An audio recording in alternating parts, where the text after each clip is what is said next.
one of the things, so we go on a daily walk with the dog, and you're talking about the debriefing or decompression of what you felt, what you've experienced. We talk a lot about the things you see over and over again, the traumas you see, the relationship issues you see. So one of the questions I have for you is, and this will help us pivot to how your work impacts our relationship and relationships in general. Can you give me 3 things that you see as reoccurring themes sort of across your clients? And if you can focus sort of on relationship topics, that'd be great, because I know you see people who are dealing with a wide range of issues, but I think you see some commonalities or consistencies. Absolutely. The main one is miscommunication. People miscommunicate a lot. And it's so having strong communication skills, it's something that I teach a lot of, because it's for some people, it's not super easy.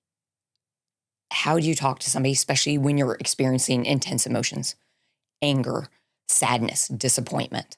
It's really hard to talk to somebody. And when you're really connected to somebody, so like a significant other, it's very difficult to keep those emotions in check so that you can express yourself without being mean or without name calling, which are all, you would think, common sense wise, not productive.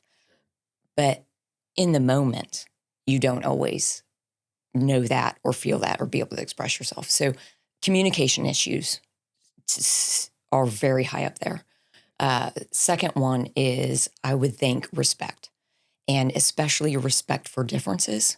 So for instance, in what we're talking about with the communication style, somebody, if they get really upset, might need a moment alone to gather their thoughts, to not go into the name calling or bringing up past ancient history that is still a sore spot, things that shouldn't be included in The moment of the an argument Sure. about something that happened today, you know?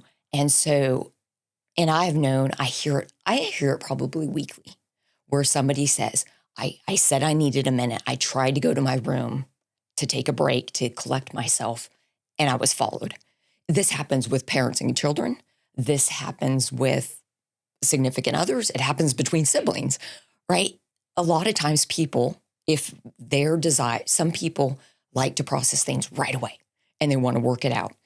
And then other people, they might need that time to figure out what they want to say in a productive way instead of, like I said, name calling or,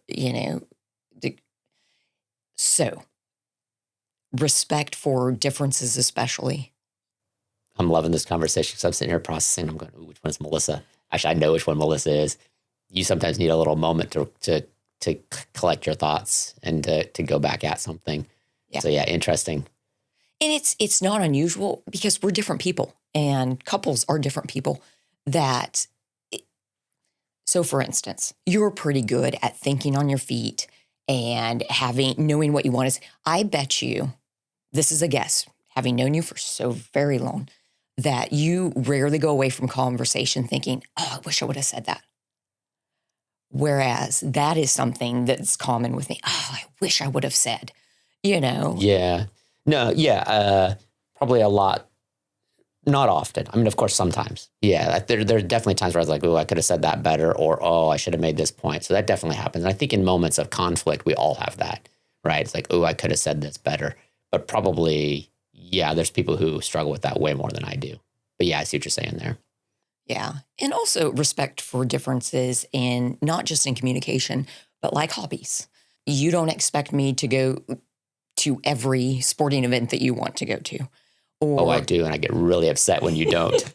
You do not. You just ask somebody else to go with you, or whatever, or if somebody's in a car. So issues of respect of how you handle conflict, but just in boundaries in general. So that's so what's the third? I asked you for a list of 3. I know. And now all of a sudden, even though you suggested that we come up with 3, now I'm blanking because those 2 are it just happens so much. And everything else kind of stems from that. Because the other one I see that has a lot is, okay, maybe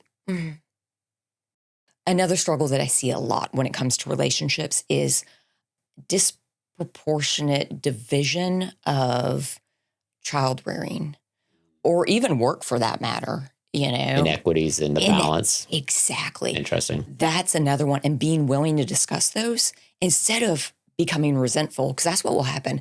Okay, yeah, my wife's only working 10 hours a week and I wish she was working more. And then I ask, have you talked about that?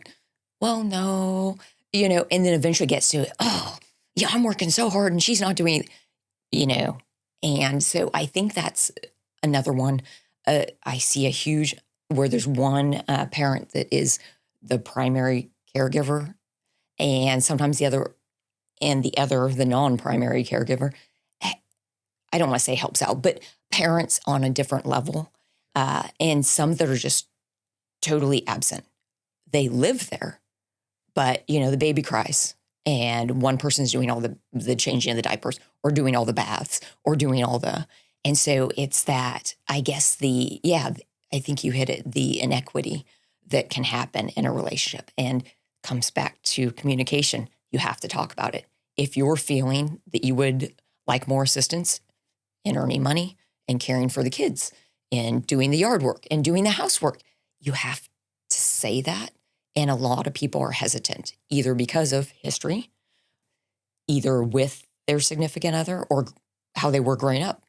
When we learn a lot. They're called the formative years for a reason, from birth to, until we're out there. We learn a lot. And if every time you tried bringing up your feelings, you were shot down, eventually you give up, you stop, you don't even try. And so sometimes people get to the point of marriage or the relationship and they still do that because early on that wasn't respected. So I would say those are the... Yeah, I mean, those are, I mean, I can't tell you if those are great or not. Those are the three you see. So clearly those are great. But just to recap, it was communication and struggles around communication. It was respecting how you respond to things, giving people respect, but also, claiming back your respect and how you want to treat or deal with things. And then the third was sort of how do you deal with inequities and imbalances in their relationships. And not surprising, those are all topics we'll cover. We'll talk about all those things because all of those are human issues. Those are all things we deal with, relationships with a significant other, with a child, with a parent. You mentioned all those sort of things.